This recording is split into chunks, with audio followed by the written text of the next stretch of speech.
Bom, pessoal, então aqui é um comentário, né? Assim, a minha visão a respeito da prova, tá certo? Professor Caio aqui falando com vocês. O que que ocorre aqui, galera? Assim, a gente está com o arquivo da prova, né? Assim, a gente improvisou um arquivo, né? Porque as provas oficiais ainda não estão disponíveis. E, com base nesse arquivo, eu vou fazer os comentários, né? Da prova aí de manutenção e instrumentação, perfeito? Lembrando que a gente tem que aguardar o gabarito oficial para poder realmente, assim, entender, né, a visão do elaborador da prova, perfeito? Então, eu vou fazer alguns comentários e a gente aguarda o gabarito aí, né? Pode acontecer algumas divergências, obviamente.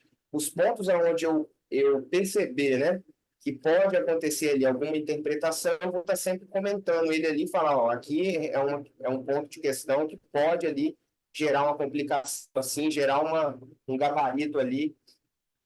Não que a questão vai ser anulada, tá? Mas que pode gerar uma certa dúvida, né, na questão da questão. Perfeito? Então, vamos lá. A questão 41 aqui diz o seguinte, ó. Vocês vão perceber também que nessa prova, como ela é de alguma pessoa, né, que fez, ela vai ter algumas anotações nela. Então, sempre eu vou riscar ali no início para não ter problema. Perfeito? Então, aqui é o seguinte, galera, prova de conhecimentos específicos. Primeira questão, né? Os erros de esterese estão presentes em determinados instrumentos, sendo considerados como erros sistemáticos, sempre que se tem o controle do sentido da movimentação do sensor na medição. Galera, essa questão aqui, eu considero ela como certa, tá? Eu vou explicar o porquê. O erro de esterese, ele realmente é um erro presente em determinados instrumentos, né? Ele é considerado um erro sistemático desde que você tenha controle, porque o erro sistemático ele se enquadra naquele tipo de erro que você consegue, de alguma forma, fazer algum ajuste nele, corrigir ele, né? Reduzir, eliminar ele você consegue minimizar ele. Então, você consegue fazer esse controle desde que você tenha o sentido da movimentação do sensor. Então, esse sentido da movimentação que ele quer dizer aqui, eu acredito que seja em relação à faixa, né? Então, é como que o sensor estaria operando ali na faixa dele. Então, a esterese tem muito a ver com isso, né? Ela é avaliada sempre no sentido ascendente ou no sentido descendente da faixa. Então, por isso que eu considero essa questão como correta, né? Como certa. Mas ela é uma questão que ela gera muita dúvida, tá? Então, assim, numa prova, por exemplo, eu provavelmente, assim, eu ficaria com um pouco de dúvida nela, por conta da característica do erro mesmo e da forma como ele coloca, né?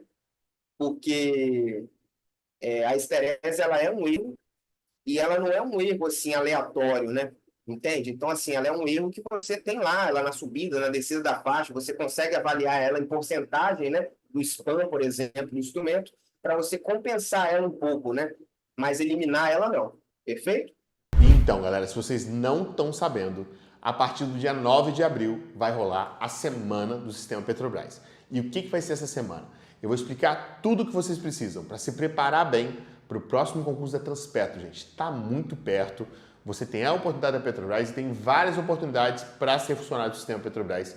E eu, se eu fosse você, não perderia essa live, essa semana incrível que eu vou tirar dúvidas sobre salário, condições de trabalho, novos editais. Então, clica no link e faz seu cadastro e eu te encontro no evento. A segunda questão aqui, a 42, né? Os erros aleatórios podem ser compensados nas medidas efetuadas com o instrumento a partir da incerteza de medição apresentada no certificado de calibração. Galera, olha o que ele fala aqui, né? Erros aleatórios podem ser compensados nas medidas efetuadas. Medidas efetuadas, então, ele está se referindo a mais de uma, né? Ou seja, você vai partir de um uso ali repetidas vezes, né? Para que você consiga, a partir de uma incerteza, né, compensar esse erro, mas você não elimina ele. Então, é outra questão aqui também que gera um debate legal. Eu considero ela também como uma questão certa, né? Por quê? Porque a partir do sentido, você não consegue eliminar o erro aleatório e nem o erro sistemático, tá? Você consegue compensar esses erros, né? Reduzir eles um pouco, mas eliminar eles nunca, né? Só que a diferença é que o erro aleatório você não tem controle algum sobre ele, né? Então, por exemplo, você vai fazer uma calibração. Por que que no laboratório é tão importante você ter, né, a incerteza de medição? Porque você está numa temperatura específica, então se você vai calibrar um instrumento de temperatura, por exemplo, você vai pegar a temperatura daquele local. Então são esses aspectos, né, condições atmosféricas, enfim, umidade do ar, né, todos esses pontos são pontos que você consegue ali, a partir de uma incerteza de medição, né, fazer uma compensação deles, mas eliminar nunca. Então, é mais uma questão que eu considero como correta. Vamos para a próxima, questão 43. A calibração envolve a comparação das medidas efetuadas pelo instrumento com os valores respectivos de padrões da grandeza medida, permitindo a determinação dos erros de medição. Galera, essa questão aqui também, o que acontece, né? A calibração, você compara medidas efetuadas pelo instrumento com os valores respectivos de padrões? Sim, você faz isso. Agora, determinação dos erros aqui de medição, né? Permitindo a determinação dos erros, isso daqui eu já fiquei um pouco um pé atrás. Eu coloco essa questão como errada por conta desse final dela aqui, tá? Esse final dela aqui, na minha visão, né? Você consegue sim gerar um erro ali da medição, né? Mas eu não sei se é a partir da calibração que vai ser o objetivo, né, dela fazer isso, né? Então, por isso que eu coloco como errada, mas assim, também fico um pouco um pé atrás aqui nessa daqui, tá? São três questões muito, muito, assim, bem elaboradas, mas ao mesmo tempo, assim, como é que eu posso dizer, né? Elas geram muita dúvida referente à interpretação. Então, eu coloco aí dessa forma, né? Então tinha que ter um pouco de cuidado nessas três questões aí na prova, né? Para não ir com muita sede ao pote, porque não são questões tão triviais, não. Mas essa questão da calibração, essa primeira parte está corretíssima, né? Segundo trecho aqui, permitindo a determinação dos erros de medição, que eu fiquei um pouco na dúvida aqui. Aí, então, por isso que eu coloco ela como errada, por conta desse final aqui, mas ela, assim, pode estar também como certa, né? Dependendo de como a pessoa pensou, né? O examinador pensou aí o que seria, né? A calibração, em que sentido aqui, né? Porque se você está fazendo apenas uma medição e você está subtraindo de um valor ali medido menos o desejado, você vai gerar um erro a partir dali. Não sei se é a partir da calibração que você vai fazer, né? Então, por isso que eu estou fazendo esses pontos aqui, eu deixo ela como errada por isso, tá? Galera, isso é uma visão minha, né? Obviamente, assim, eu coloco assim dentro do que eu já estudei, né, de instrumentação e tudo mais, esses pontos, né? Até porque essa parte aqui, você tem poucas coisas na literatura sobre isso também. Mas vamos para a próxima, então, né? Aqui eu vou ter que ir apagando, tá? Mas vocês vão guardando a correção de qualquer forma, porque eu vou ter que descer o documento.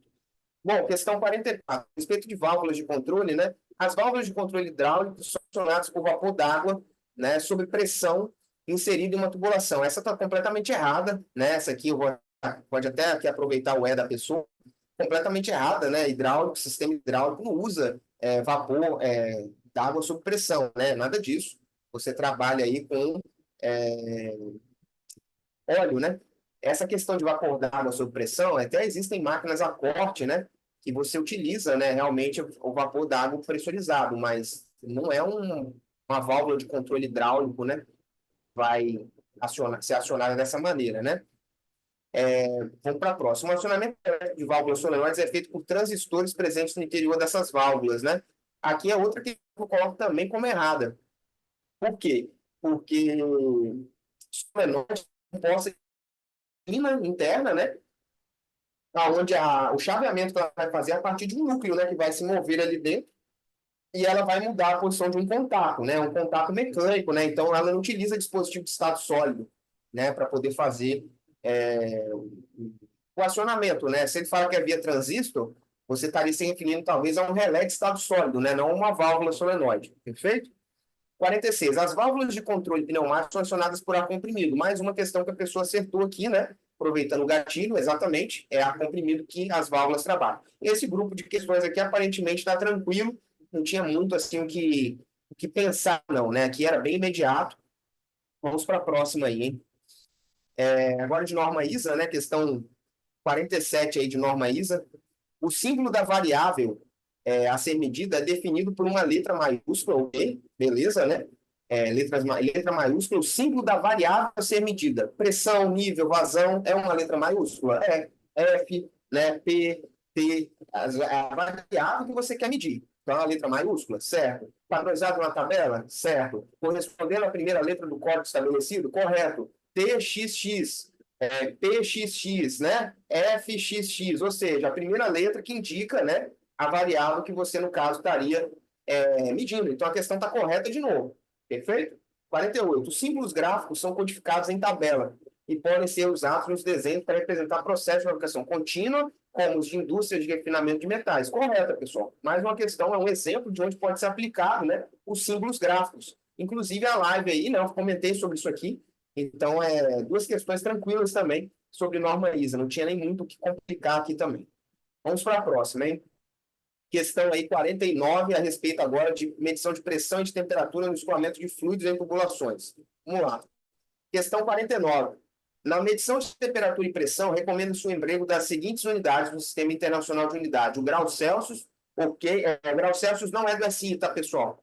Já começa aí, né? Então, a medição de temperatura, o grau Celsius, ele não é uma unidade do SI, né, diretamente, né? Então, o certo seria Kelvin, né?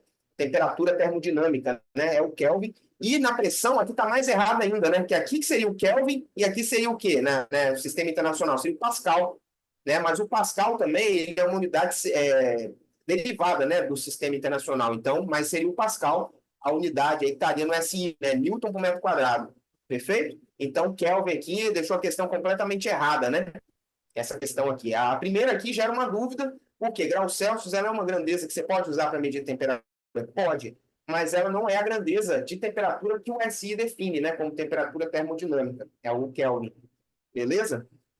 Vamos para a próxima. Então, essa questão está errada, tá? 49 errada. Questão 50. Na medição de temperatura do fluido com resistor, a temperatura encontrada resulta da variação da resistividade elétrica, né, dos materiais semicondutores do instrumento. Essa está certa, tá, pessoal? A pessoa que marcou errada, mas na minha visão essa questão está certa. Realmente o termistor ele trabalha da variação da resistividade e é o material semicondutor que ele trabalha, né, o termistor. Então, tanto que a curva do termistor ela pode ser aproximada a uma curva de um semicondutor, né? Se você pegar o diodo lá, o diodo PTC, né? Que é o positivo, né? Você vê que a curva dele é parecida com a curva de joelho lá que forma a tensão de joelho do diodo. E outra é a variação da resistividade, sim. Por quê? Porque a resistividade do material é a resistência específica, né? Então você altera a resistividade do material a partir do coeficiente alfa, né? Que varia muito. O termistor ele tem essa vantagem, né? O alfa dele varia demais, então você consegue variações muito grandes ali de resistência, né, para pequenas mudanças de temperatura. Então, a temperatura varia um pouquinho, a resistência muda muito. Então, isso daí é por conta do alfa, que é muito alto. Beleza? Então, essa questão está certa. Ela não está errada, não, na minha visão, né? 51. Na medição com manômetro de Bourdon, a pressão aplicada pelo fluido causa uma deformação plástica. Está errado também. Não é deformação plástica, é deformação elástica, galera. Isso aqui é pegadinha, né? Elástica, está errado. Por que elástica, né? Porque se você fizer uma deformação plástica, você vai danificar o seu elemento, né? Então, isso aqui tem muito a ver com aquelas regiões de aplicação de deformação elástica e zona plástica, né, que você tem do material. O material que você utiliza, o sensor, ele não trabalha na zona plástica, ele trabalha na zona elástica. Isso é pegadinha. Mais uma questão errada aí. Na medição com manômetro simples de duas colunas de líquido, o valor medido da pressão do fluido pode ser apresentado em unidades relacionadas à diferença de altura entre as colunas. Essa está certa. Por que essa questão está certa? Porque você pode ter sim uma leitura, por exemplo, de em mm de água, né? mm de Hg. Então, e de onde que vem esse milímetro de Hg? Vem exatamente da diferença que você tem entre as alturas relacionadas, né? Entre as grandezas relacionadas. Então, essa questão está certa. Muito bem, 53. Na medição de temperatura do fluido com um termopar, a variação da temperatura determinada é proporcional à alteração da resistência. Está errado. Termopar não tem nada a ver com variação de resistência, né? Questão errada. Termopar ele varia a tensão gerada em milivolts, né? Então você varia a temperatura e você varia para mais ali a variação de tensão, né? Então ele está falando entre dois fios e não a variação de resistência. A questão errada aí. Quem seria isso aqui seria o PT100, né? Um exemplo aí. Então, essa questão está errada. 53. Vamos para a próxima. 54 aqui. Nível e vazão agora. A calibração de instrumentos de medição de vazão. Vamos lá. A calibração de instrumentos de medição de vazão pode ser feita com a utilização de um tubo de Pitot para determinar diretamente o volume do fluido padrão referência. Aqui está errado, né? Você não vai determinar com um tubo de Pitot volume do fluido. O tubo de Pitot ele determina a velocidade, né? A variável que ele mede, né, na tubulação é a velocidade. Então, essa questão está errada, tá? Pode até usar o tubo de Pitot, sim, para fazer calibração, sim, de instrumento, mas ele não vai avaliar o volume, né? Por isso que essa questão está errada. 55. A medição de nível do fluido em um tanque pode ser feita com uma régua milimetrada fixada na parte lateral interna do recipiente e posta em contato com o fluido. Questão certinha, né? Medição direta de nível, né? Por régua milimetrada, né? Questão certa. A medição de nível de fluido com deve ser feita em conjunto com o sistema de boia flutuante. Galera, isso daqui, na verdade, é se fosse aquele sistema por gabarito, né?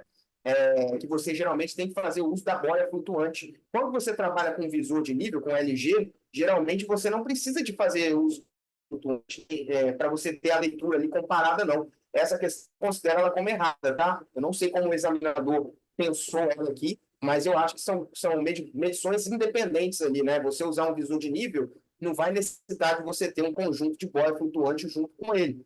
Ao contrário de você usar um sistema régua gabarito, por exemplo, que aí muitas vezes você tem que fazer o uso de uma boia flutuante, sim. Então, esse aqui, ele meio que quis confundir aqui, né? 57. A medição da vazão com o rotâmetro envolve a determinação do número de rotações, nada a ver. Rotâmetro não envolve rotação, rotâmetro é um medidor por área variável, né? Ele trabalha com um deslocador, um flutuador dentro de um tubo, né, de área variável, ele trabalha com a área de passagem, né, e com equilíbrio de força, né? Então, não tem nada a ver com rotações no tempo. Isso aqui seria a turbina, por exemplo, ou algum medidor de deslocamento positivo. Então, essa questão também considera como errada, 57. 58. A medição da vazão com medidor do tipo turbina pode ser automatizada pela presença de um captor de pulsos para se determinar a rotação da turbina. Essa questão eu acho que está certinha, galera. Você pode usar um sensor de efeito Hall, né, para você poder compor ali, pegar os pulsos, né, gerados, ou um indutivo, né, também, para você pegar os pulsos gerados ali pelas pás da turbina, né, e você pode utilizar isso sim para facilitar a sua medição. Então, essa questão está certa. Então, esse grupo aqui ficaria desse jeito, né? Na minha visão, errado, certo, errado, errado, certo aqui. 54, 58. Vamos para a próxima aí.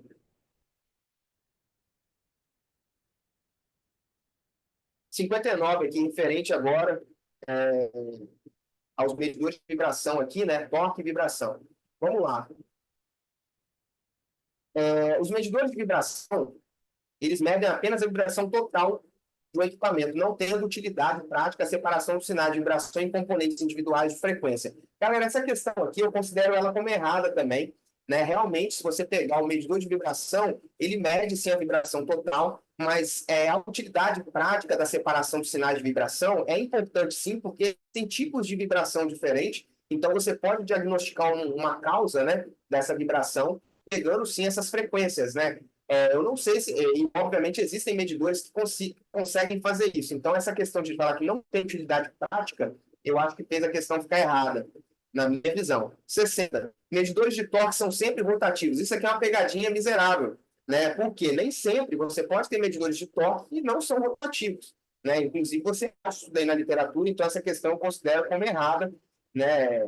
São sempre, né? Esse sempre aqui, você sempre fica com o pé atrás, porque geralmente o cara vai usar de alguma coisa aqui para pegar alguém, né? O torque realmente ele é o movimento, né? O braço de alavanca gerado, né? No eixo, por exemplo, mas você pode pegar ele a partir de pontos de pressão para você medir, e esses pontos de pressão não necessariamente vai depender da rotação, né? Então você pode pegar assim. Não precisa estar rodando, né, o transdutor, vocês estão entendendo o que eu estou falando? Nem sempre o transdutor vai estar girando junto. Então, o que ele fala aqui é que os medidores de torque seriam os transdutores, né? E os transdutores nem sempre são rotativos, eles podem ser fixos, né? Perfeito? Então, por isso que a questão considera como errada. Os medidores de proximidade, que são capazes de realizar medição sem contato, podem ser de dois tipos, capacitivos e ultrassônicos. Está errado também. Por quê? Você tem o óptico, você tem o indutivo, né? Você tem uma série de outros medidores de proximidade, né, sem contato aí, né, que não necessariamente são apenas, né, quando ele fala podem ser de dois tipos, parece que ele limitou a só esses dois, né, então por isso que eu considero essa questão também como errado. Então aqui esse grupo todo ficou errado, na minha opinião. Vamos para a próxima. Então, galera, se vocês não estão sabendo, a partir do dia 9 de abril vai rolar a semana do Sistema Petrobras. E o que vai ser essa semana? Eu vou explicar tudo o que vocês precisam para se preparar bem para o próximo concurso da Transpetro, gente. Está muito perto. Você tem a oportunidade da Petrobras e tem várias oportunidades para ser funcionário do Sistema Petrobras. E se eu fosse você, não perderia essa live, essa semana incrível que eu vou tirar dúvidas sobre salário, condições de trabalho, novos editais. Então, clica no link e faz seu cadastro e eu te encontro no evento. Bom, agora julgue os itens relativos à medição de força, densidade e de velocidade, né? Vamos lá. Primeira questão. Os tacômetros são instrumentos utilizados na medição da velocidade de rotação do eixo de máquinas rotativas. Questão certinha, bem tranquila essa, para poder acertar mesmo. 63. Atualmente, todos os densímetros são equipamentos bem versáteis, sendo capazes de medir rapidamente a densidade de qualquer tipo de amostra de material, seja sólido, seja líquido, seja gasoso. Galera, eu não conheço densímetros que avaliam a medição de sólido, não. Medição de líquidos e gases, sim, medição de sólidos, eu não conheço e não existe, né, como você avaliar essa medição. Por isso que eu considero essa questão como errada, né? Por quê? Porque você não consegue medir uma amostra sólida, né? Você mede líquidos e mede gases, né? Sólido. Os dinamômetros são medidores de força bem conhecidos, ok? Havendo diversos tipos de dinamômetros para as mais variadas aplicações. Exatamente, né? Questão que eu considero como certa também. E é um medidor de força, sim, né? Ele avalia, sim, é uma mola, né, que você vai ter lá e você vai utilizar aqui no conceito de força restauradora, né, nessa mola, para você poder medir, né? Então, você vai, a partir disso, medir uma medição indireta do peso, né, do objeto também. Então, é questão correta. Vamos para a próxima. Mas aqui também pode ser que ele tenha usado uma pegadinha aqui, né? Diversos tipos de dinamômetros para as mais variadas aplicações. O que ele quer dizer com isso aqui também, né? Eu entendo que ele fala mais variadas aplicações, né? É no sentido de quê? Que pode ser usado para medição de força direta, medição de peso, né? Pode ser utilizado, por exemplo, para verificar tração, compressão, né? Você pode usar até dinamômetro, por exemplo, para você avaliar a frenagem, né? Quando você vai aplicar ensaio em máquina, né? Você frenagem, né? A disco, com corrente contínua, você pode usar dinamômetro para avaliar o desbalanceamento da máquina. Então, assim, existem várias aplicações. Agora, quando ele faz esses diversos tipos, né? Aí realmente aqui tem que tomar um cuidado. Eu realmente cheguei a olhar na literatura se tem tantos tipos de dinamômetros. A partir do momento que não tenha, essa questão fica errada. Mas realmente é na sutileza, mas eu considero ela como uma questão correta, tá? É 64. Na minha visão, tá tudo certinho aqui. Só se o examinador realmente, esses tipos, né, diversos tipos, ele tenha dado uma sacaneada aqui, né? Tipo, dinamômetro é um só, né? Então, como é que ele está querendo dizer que tem vários tipos, entende? Então, eu acho que ele não pegou nisso, não. Seria muita paranoia mesmo de você achar que a questão está errada. Questão 65 aqui. A instrumentação analítica tem aplicação em diversos setores industriais, sendo relevante no processo de controle de processo. Corretíssimo. Questão correta, bem tranquila também. A instrumentação analítica, diferentemente do que ocorre com a instrumentação convencional, não requer calibração frequente dos instrumentos nela utilizados, devido à sua maior simplicidade. Totalmente errado, né? A instrumentação analítica ela é muito mais complexa do que a instrumentação convencional, então só por isso ela já estaria errada. E quando fala que não requer calibração frequente, também está errado. Né? Existem dispositivos, né, na área de analítica que você tem que sim efetuar calibrações ali, rotineiras ali, para você não perder a medição, né? Então, aqui esse grupo também de instrumentação analítica estava bem tranquilo, assim, não tinha muito o que complicar, não. Questão 67. Na indústria, o comissionamento tem um único propósito, de garantir que a unidade seja instalada em conformidade com os requisitos normativos e de projeto proprietário. Por isso, os testes e a verificação final não estão incluídos no comissionamento. Questão errada também, galera. Por quê? O comissionamento ele abrange desde a etapa inicial até as verificações finais e os testes, sim, né? Faz parte do comissionamento. Essa questão eu considero como errada. Questão 68. A medição contínua e planejada das vibrações de um equipamento com vistas a identificar sintomas iniciais de um problema. Cadê? Isso. Vou ler de novo, hein? A medição contínua e planejada das vibrações do equipamento com vistas a identificar sintomas iniciais de um problema, antes que este se torne uma potencial falha, consiste em um procedimento de manutenção preditiva. Galera, essa questão aqui é uma questão que eu provavelmente deixei em branco por uma questão simples aqui. Eu acho que o camarada ele pode usar um critério de colocá-la tanto certa como errada. Por conta, eu vou explicar o porquê. Porque se você pensar, né, numa medição contínua, né, você está avaliando vibrações, né, em um equipamento, vistas a identificar sintomas iniciais de um problema, o que você está pensando aqui? Você está pensando em possíveis falhas ocultas, né? Então, nessa situação aqui, antes que se torne uma potencial falha, tá vendo? Então, poderia ser manutenção detectiva aqui. Poderia ser, pode ser manutenção detectiva. Eu não sei o que o examinador pensou aqui. Então, eu considero essa questão, na minha visão, mais como errada do que certa. Mas ela também está certa, não é algo de todo modo ruim, não. O cara pode usar o argumento de quê? De que ele colocou planejado no meio. Não, então você fez várias medições ali, você gerou dados, né? Você gerou informações ali do equipamento. Então você tem ali todo um histórico das vibrações desse equipamento, aí se enquadra como uma preditiva mesmo. Então essa questão aqui, eu, por exemplo, eu não marcaria ela, eu acho que eu não marquei na prova, né? Provavelmente eu deixei ela em branco mesmo, porque é uma questão que ela gera uma interpretação na minha visão, né? Eu acho que ela não é uma questão clara aqui, não, tá? Então, assim, por conta da própria forma como ele redigiu o texto. 69. Para que um procedimento de manutenção seja caracterizado como manutenção corretiva, é necessária a verificação da ocorrência prévia de uma falha. Galera, isso aqui é uma pegadinha na minha visão também. Essa questão, na minha visão, está errada. Por quê, galera? Não é obrigatório para a manutenção ser corretiva que você avalie antes do equipamento quebrar, ele, né, o que ele fala? Verificação da ocorrência prévia de uma falha. É que vai ocorrer antes. Prévia. O que é prévia? Prévia é antes. Então, é como se você estivesse dizendo o seguinte: olha, eu fiz uma manutenção preventiva e eu avaliei que falhou a máquina. Não é obrigatório, né? Para quem está falando, para que seja uma manutenção corretiva, isso tem que acontecer. E não é verdade. A máquina pode muito bem quebrar sem você estar esperando uma falha prévia. Então, por isso que eu coloco essa questão como errada. Mas, de novo, é uma pegadinha também aqui no texto que o cara usa aqui no jogo de palavras. Então, tem que tomar cuidado, né? Na minha visão, ela está como errada. 70 aqui. Quando se substitui um fusível queimado de um circuito alimentador de um motor elétrico trifásico, prevenindo a tentativa de partir com apenas 2 fases, realiza-se um procedimento de manutenção preventiva, né, galera? Essa aqui também está errada, galera. Por quê? Porque não é preventiva nesse caso, né? Você foi lá e fez uma correção num equipamento, você fez uma troca, né? Uma substituição, você interviu, então você esperou, você queimou para você agir. Então, você não foi lá e trocou o fusível antes, por exemplo, sei lá, você dimensionou mal o fusível, você, antes dele queimar, você foi lá e efetuou uma troca, né? Aí seria uma manutenção preventiva, você preveniu a quebra. Aqui não, o fusível queimou, você não tinha que fazer, o motor não ia funcionar com 2 fases, então você teve que ir lá intervir, é uma corretiva, não é uma preventiva não, por isso que a questão está errada. Na minha visão, tá, galera? Isso aqui é tudo interpretações que eu faço, né? Obviamente, pode ocorrer divergências, né, de pontos de vista, né? Então, assim, eu não estou fugindo da teoria, tá? Eu só estou dando realmente a minha opinião, como é que eu faria a prova e os pontos que eu acho duvidosos ali, eu deixo sempre essa observação. Por exemplo, as 3 questões de medição, né, de VIN, são questões que geram muita dúvida. Essa questão de erro, por exemplo, de erro de manutenção preventiva, de preditiva e detectiva, também gera dúvida.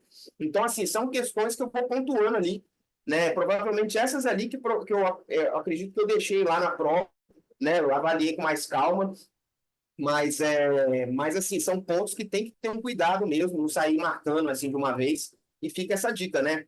Quando a questão é muito simples, eu falo que logo a gente já marca logo e pronto. Agora, quando ela tem uma interpretaçãozinha a mais ali, eu sempre vou comentar. 71. Entra agora no grupo de questões referentes aqui à série P, né? Devido às suas características, um PLC não é capaz de lidar com variáveis analógicas. Já está errado, né? Já está errado aqui, já vai para outra. Claro que ele lida com variáveis analógicas, né? Os PLCs têm capacidade de comunicação de dados via canais seriais. Correto, né? Você pode trabalhar assim com porta serial no PLC. 73. Um PLC é indicado para lidar com sistemas de automação caracterizados por eventos contínuos no tempo. Sim, ele é indicado, né? Ele não falou que é apenas para lidar com eventos contínuos, né? Ele pode usar eventos discretos também? Pode, né? Digitais, né? Somente variáveis digitais, né? Processos discretos, né? Pode, mas aqui ele não fala isso, ele só fala que é indicado para lidar com sistemas em eventos, né, contínuos no tempo, ou seja, com variáveis analógicas. Então, essa questão está correta, beleza? Muito bem, vamos para a próxima. Questão 74. Galera, aqui também eu entro agora nesse grupo aqui de questões aqui. Para mim, isso aqui foi porcamente elaborado, isso daqui, na minha visão, né? Por quê? Com tanta forma de você cobrar ladder, né, de pessoas que são técnicas aí, eu acredito que isso aqui é uma coisa que vai cair, provavelmente vai recurso contra isso daqui, porque na minha visão, dá tanto para fugir para o certo como para o errado, na minha visão. E eu vou explicar o porquê, né? Quando ele fala aqui, ó, o símbolo ladder apresenta uma porta lógica com o status de normalmente aberto corresponde a esse contato aberto aqui. O contato aberto, realmente, ele representa um NA. Ele representa um normalmente aberto, um contato aberto. Mas ele não representa uma porta lógica. Um contato não representa uma porta lógica, ele representa uma entrada de uma porta lógica. Entende? Agora, talvez o que ele possa ter dito ali, né? Aí depende muito, por isso que eu falo, né? Se a pessoa simplesmente avaliou, contato não é uma porta lógica, né? Então a questão está errada. Agora, se a pessoa avaliou a palavra status, o que é o status? Seria o bit que estaria na entrada da porta lógica. Aí realmente faz sentido. Por quê? Porque se você tiver um zero na entrada da porta lógica, né, na entrada, ele realmente corresponde aí a um contato aberto, né? Porque o zero corresponde ao contato aberto. Agora, se você tiver por isso que são as questões sacanas, porque ele te dá duas questões aqui que dizem a mesma coisa, só que o quê? Muda apenas a posição do contato, né? Então, assim, é uma questão muito enjoadinha essa daqui, né? Eu também acho que eu deixei essas duas aqui em branco, eu não quis arriscar, né? Para poder, enfim, né? Tá certo que eu estou fazendo a prova também, mas para poder ver como é que tá e tudo mais. A gente, claro, a gente quer acertar bem, mas é assim, é umas questões que não dá para entender, né? Porque ficou pior do que do ano passado. Eu tinha já falado em aula com vocês que as questões do ano passado, para mim, já foram horríveis de Lader, né? Inclusive geraram recursos contra elas. E essas duas aqui também, na minha visão, são duas questões assim que são complicadas de você entender como a pessoa faz um negócio desse aqui. Porque cada vez que você lê isso aqui, hora você vai achar que está certo, hora você vai achar que está errado. Dependendo do dia que você lê isso daqui, né? Então, assim, é a minha opinião, tá? Então, vou até ler de novo. O símbolo lado que representa uma porta lógica, tá vendo? Pô, se ele falasse de um bloco lógico, por exemplo, maior ou igual, isso aqui representa uma porta ou, né? Beleza, estava tudo certo, né? Realmente representa uma porta ou. Ou você falar, por exemplo, que você tem um E aqui, né? E você falar que isso aqui representa uma porta E. Pô, perfeito, estaria correto, né? Você fazer essa analogia agora com um contato. Um contato não é uma porta lógica, pessoal. Uma associação de contatos você pode reduzir a uma porta lógica, por exemplo. Eu tenho aqui uma lógica ou. Aí sim você pode dizer que isso aqui é uma ou. Né? Agora, um contato aberto, você falar que porta lógica com status normalmente aberto, enfim, ele baralhou tudo aqui. Para mim, essas questões aqui vão cair com recurso, porque gera ambiguidade, gera dupla interpretação, está mal elaborado, entendeu? Então, assim, eu considero essas duas talvez as piores questões da prova em termos de texto, né? Certo e errado aqui para elas aqui, na minha opinião. Vamos lá, no que se refere a controle de processos, julgue o item a seguir relativos a controle liga e desliga. Em controle liga e desliga de processo, o ciclo contínuo da variável controlada é considerado uma vantagem, de forma alguma, né? No liga e desliga, esse ciclo contínuo ali, ele é ruim, né? Pois com o tempo não há desgaste do elemento final de controle. Claro que há, né? Está errado, né? Exatamente. Você marcou, claro que vai ter desgaste, né? Imagina você ficar abrindo e fechando toda hora lá, excursionando e abrindo, né? Uma válvula, por exemplo, né? Solenoide, você vai ficar abrindo e fechando ela toda hora. Então, assim, não é uma vantagem e é uma desvantagem, né? E você vai ter necessidade de desgaste, vai ter desgaste, sim, natural ali, né? Seja de contato, né? Sei lá, se você estiver usando pressostato, termostato, seja se você estiver usando a válvula para abrir e fechar. Então, gera desgaste, sim, por isso que você utiliza a banda, né? Você cria uma banda aqui proporcional, né? Uma banda, uma esterese, né? Você vai criar uma banda, na verdade é uma banda proporcional, né? Uma esterese. Você vai definir uma esterese aqui, que aí com essa esterese que você define, né? Você define essa margem ali para ele poder ficar numa faixa, que aí ele não vai ficar abrindo e fechando toda hora. 77, né? Um termostato em um sistema de aquecimento simples é um exemplo do controlador liga e desliga, correto? Né? Você pode usar um termostato, sim, no sistema de aquecimento, caracteriza um controle de liga e desliga. Questão certinha aí. Questão de controle aqui também, na minha opinião, as questões muito mal feitinhas também. Dá para melhorar isso daqui, tá? Mas vamos prosseguir aqui. No que diz agora a sintonia do controlador proporcional integral derivativo, né, PID, julgo os próximos itens aqui. Na etapa proporcional do controle PID, né, o sinal de controle aplicado a cada instante à planta é proporcional à amplitude do valor do sinal de erro, né? Então, ele está falando aqui, pessoal, cuidado, né? Ele não está falando de todo o PID, ele está falando na etapa proporcional, tá vendo? Nós já avaliamos várias questões sobre PID no simulado, né, nas listas, E realmente, cada letra dessa tem uma avaliação diferente para o erro, né? Quando você avalia a etapa proporcional, você realmente está avaliando ali é, algo que é proporcional à amplitude, sim, do valor do sinal de erro. Repara que ele não fala a taxa de variação, ele não fala em relação à área, né, ao tempo, por exemplo, né, de execução, que seria o integral. Então, você percebe ali que realmente é a etapa proporcional. Então, essa questão é correta. Tá?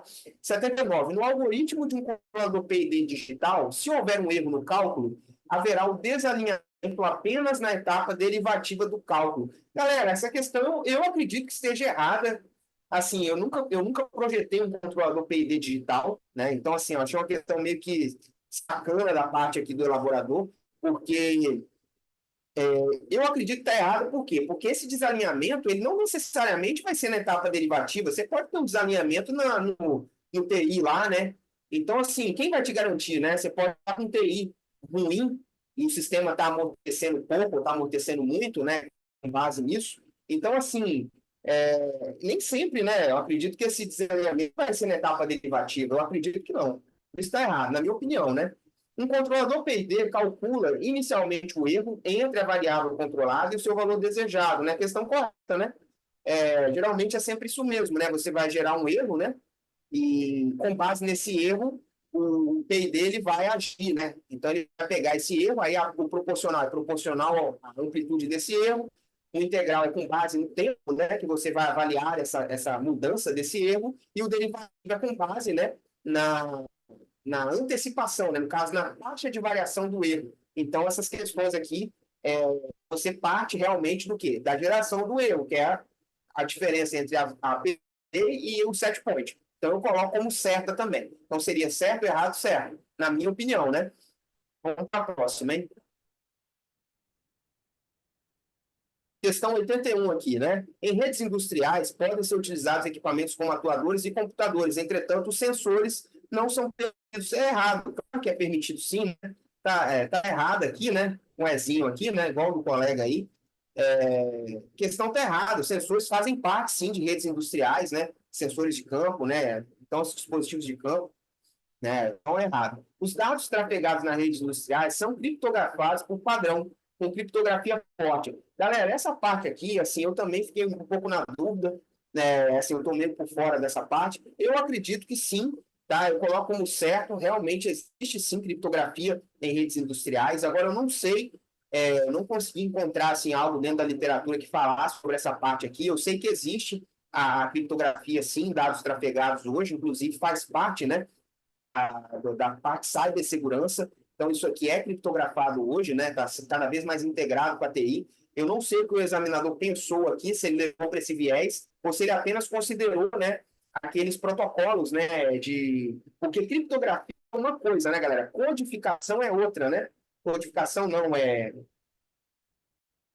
como é que se fala lá? A parte do sinal, quando você avalia lá o PSK, por exemplo, né? APK, né?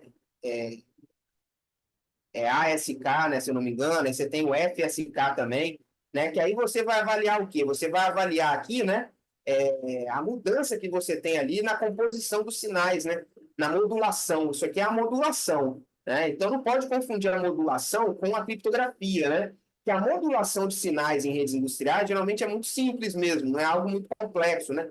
Ela tem lá uma sobreposição de portadoras, né? Uma diferença entre elas, mas a criptografia, cara, eu acredito que sim. Em tráfego de dados, né? Você trabalha com protocolo TCP, então existe sim criptografia, sim. Eu acredito, né? Certo aqui.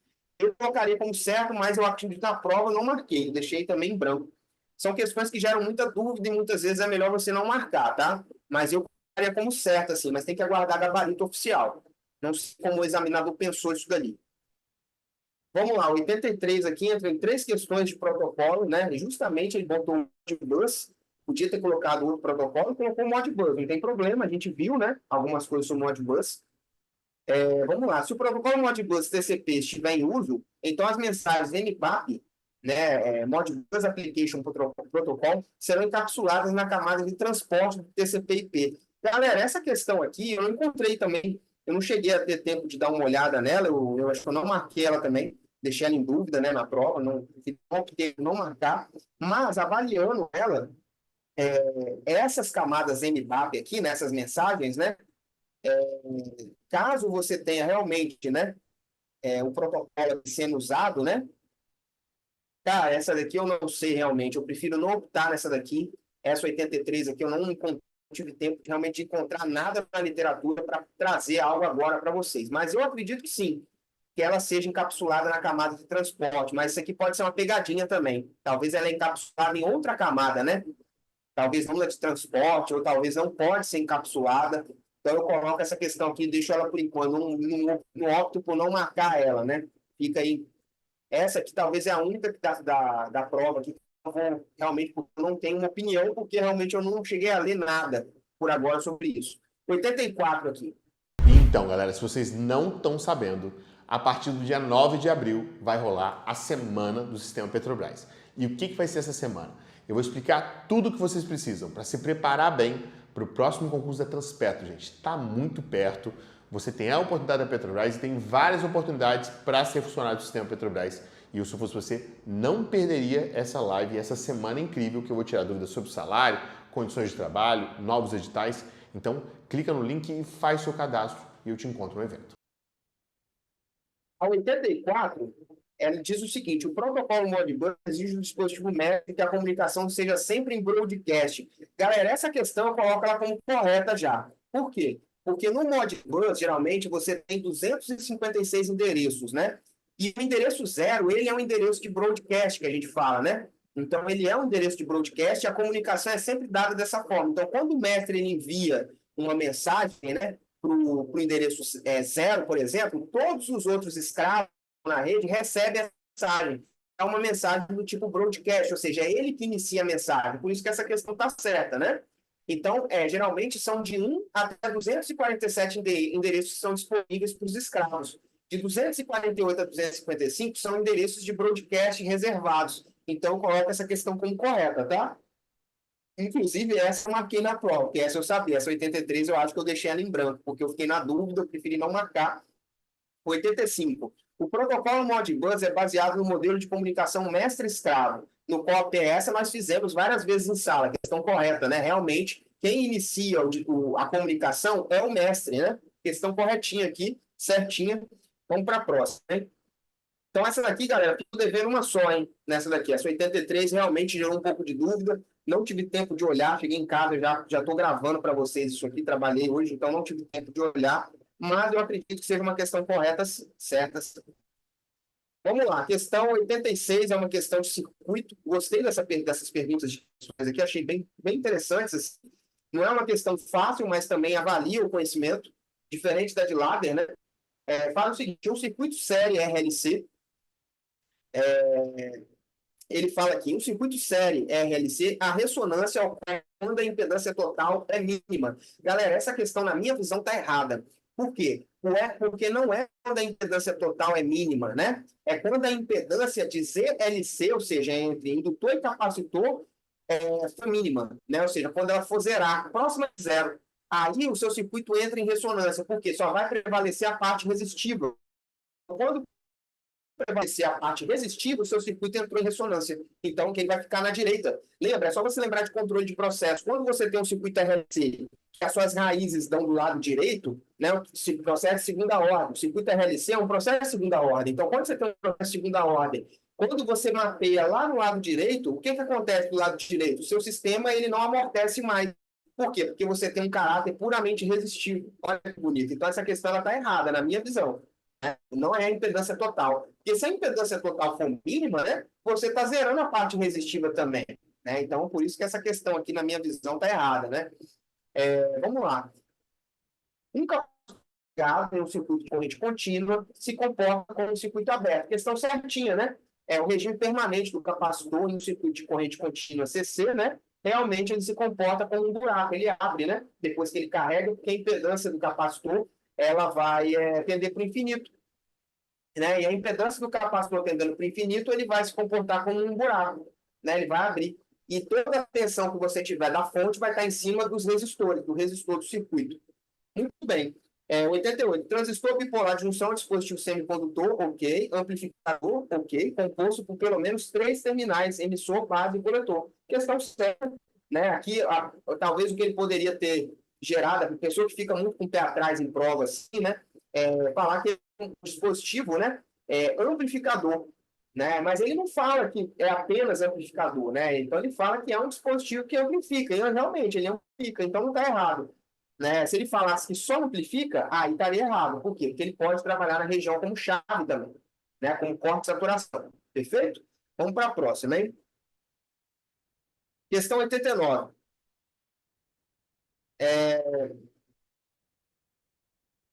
Questão 89. Em relação aqui à eletrônica digital, julga os próximos itens. O número binário 101 é igual ao número 5. Questão correta, né? Aqui é o 1, aqui é o 2, você pula em 4, né? 1 mais 4 realmente é o 5. Então, questão certinha, não tinha nem muito o que pensar aqui. 90. Tem uma porta lógica AND de 2 entradas, ok, uma AND, vamos fazer ela aqui pequenininha aqui, né? Uma AND de 2 entradas, a saída será sempre igual a 1, então ele está falando que você vai ter 1 aqui se as entradas também forem 1. Correto, né? Correto, e é sempre mesmo. Isso acontece. 91, o circuito lógico, né? O tipo flip-flop JK, ele está falando que é um flip-flop, um tipo de flip-flop que possui 3 estados possíveis, definido, zerado e oscilante, né? Galera, essa questão aqui, ela tá errada. Por quê? Porque o flip-flop JK, ele não tem estado ambíguo, né? Então, esse oscilante também nem existe, né? Seria não definido. Existe um estado que é não definido nos flip-flops, né? Que é quando ele não é nem 0 nem 1. Mas ele não é oscilante, esse oscilante aqui, né? Então, isso aqui não existe. Então, essa questão tá errada, na minha opinião. Então, certo e errado aqui, a parte de eletrônica, né? Questões de eletrônica boas, de eletrônica também, não são questões assim dificílimas. O cara tem que ali ter visto um pouco de teoria. Então, assim, não são questões furadas, não. Agora, a de lado é uma questão muito ruim, é muito mal elaborada. Porcamente elaborada, para não falar outra palavra, né? Vamos lá, 92 aqui. O valor da resistência elétrica de um condutor diminui com o aumento da sua temperatura. Galera, essa questão está errada, galera, né? A resistência elétrica, ela aumenta, né? Era lá, o valor da resistência elétrica de um condutor diminui, então a resistência diminui quando eu aumento a temperatura. Não, na verdade é o contrário, né? A resistência ela aumenta. A resistência aumenta junto com o aumento da temperatura, porque ele fala condutor, né? Condutor, o alfa é sempre maior que zero. Então, se o alfa é maior que zero, quando você aumenta a resistência, você aumenta a temperatura. Então, até porque você está aumentando a resistividade, né? Então, o ρ final é o ρ zero vezes 1 mais alfa delta T, né? Essa é a equação. Então, se você tem um alfa positivo, o seu ρ final que você vai ter, ele vai ser maior do que o ρ inicial. Então, se a resistividade final está aumentando, significa que a sua resistência também está aumentando. Então, essa questão, ela está... o valor da resistência elétrica de um condutor diminui com o aumento. Está errado porque o valor iria aumentar com o aumento da temperatura. Beleza? Questão errada aí. Vamos para a próxima, hein? Mas é uma boa pergunta também. Em um circuito em paralelo, a corrente elétrica é a mesma em todos os elementos do circuito. Não necessariamente, né? Somente os resistores forem iguais. Se os resistores forem iguais, a corrente elétrica realmente é a mesma em todos os elementos. Mas não é característica do circuito em paralelo a corrente ser a mesma, por isso está errado. 94. A potência elétrica dissipada em resistor, então se tem um resistor, é dado pelo produto entre a queda da tensão de tensão V, ou seja, no resistor você vai ter um V, e a corrente que passa nele. Perfeito, né, galera? A potência é V vezes I. Questão certíssima aí. Realmente a gente avalia aí a queda de tensão dessa forma, né? Vamos para a próxima, hein? 95, 96, 97, 98 aí para a gente fechar, e 100, né? O sensor de pressão opera o controle da direção, da vazão e da pressão do fluido em diferentes pontos do sistema. Galera, sensor de pressão não opera nada, né? Controle de direção, quem faz isso é válvula, né? Então, você falar que o sensor está operando alguma coisa, no mínimo estranho. Então, eu considero essa questão como errada, né? Depende do que ele quer dizer, se opera, né? Se gera sinal, enfim. Opera, na minha visão, é algo que como se gerasse uma ação, né? Age, né? No controle da direção, da vazão, né? Então, assim, ele não faz nada disso, sensor, né? Sensor só gera sinal, né? Então, para mim, está errado. 96. A pressão hidráulica do sistema é diretamente proporcional à área da seção transversal do pistão. Outra que está errado. Porque a pressão do sistema é inversamente proporcional à área, né? Quando você diminui a área, você causa mais geração de pressão, né? Pressão é força sobre área, né, galera? Então, se você tem menores áreas de pistão, você gera mais pressão, né? 97. Um sistema hidráulico usa fluido compressível como ar comprimido para transmitir energia. Outra questão errada, bem tranquila, é fluido incompressível, né? Que o sistema utiliza, que é o óleo sobre alta pressão. É diferente, né? 98. Os atuadores pneumáticos são aplicáveis a processos que têm alta velocidade. Fizemos essa questão várias vezes, né? Questão errada, né? Inclusive, parece que ele tirou de umas questões que nós já fizemos também. Questão errada. Precisão não é um ponto forte do pneumático. Então, assim, falar que ele não tem limitação quanto a essas variáveis, então a questão está errada. 99. A vazão de trabalho dos componentes pneumáticos deve ser escolhida de acordo com a vazão de ar disponível. Outra questão que nós fizemos, inclusive, estava na prova passada, questão errada também. Não é de acordo com o ar disponível na rede, coisa nenhuma, né? Você tem que olhar de acordo com o quê? De acordo com a aplicação, né? Então, essa questão está errada. 100. O ar comprimido, por ser não inflamável, ok, não apresenta risco de explosão. Errado, apresenta sim, né? Em sistemas pneumáticos, mesmo que utilizado em ambientes com alta temperatura. Está errado, principalmente se ele for usado em ambientes assim, ele tem risco de explosão, sim. Questão errada. Então, galera, esse final aqui, na minha opinião, foi estranho mesmo, mas errado, errado, errado, errado, errado, errado. 6 questões erradas aqui no final. Isso na minha opinião. Beleza, galera? Então, meu diagnóstico aqui da prova, né? É uma prova, assim, de médio para difícil, né? Não considero uma prova fácil, principalmente a parte de matemática da prova não estava trivial, deu trabalho, assim, estava chato, né? Não é nem que estava difícil, estava chato as questões de matemática. Questão de instrumentação, essa específica aqui, instrumentação. Na minha opinião, as questões referentes aqui à medição, né? Se você pegar as questões lá de BIM, questões muito bem elaboradas, não são questões mal elaboradas, né? São questões difíceis, essas questões aqui, iniciais, né? As questões de variável de processo, de medição de variável, são questões interessantes, estavam boas. Na minha opinião, o ponto baixo da prova são as questões referentes à ladder, que continuam, os examinadores continuam não sabendo preparar questões de ladder, na minha opinião, de PLC, né? E a parte de controle de processo também. Eu não gostei muito das questões, achei questões ali muito assim, simples ali, mal elaboradas também. E, no geral, a prova estava boa. Assim, era uma prova que dava para fazer dentro do tempo, né? Beleza, galera? Então é isso daí. Agradeço aí de novo a atenção de vocês aí. Acabei tendo que gravar isso, né? Porque não deu tempo de fazer a live. E é isso, pessoal. Espero que vocês aproveitem a atenção, né? Novamente, eu deixo destacado aqui, isso aí é a minha opinião, é a minha visão sobre as questões, tá certo? Obviamente, pode ocorrer divergências aí, né? Entre o gabarito final e o que eu passei para vocês. Perfeito, galera? Valeu, obrigado, e é isso daí.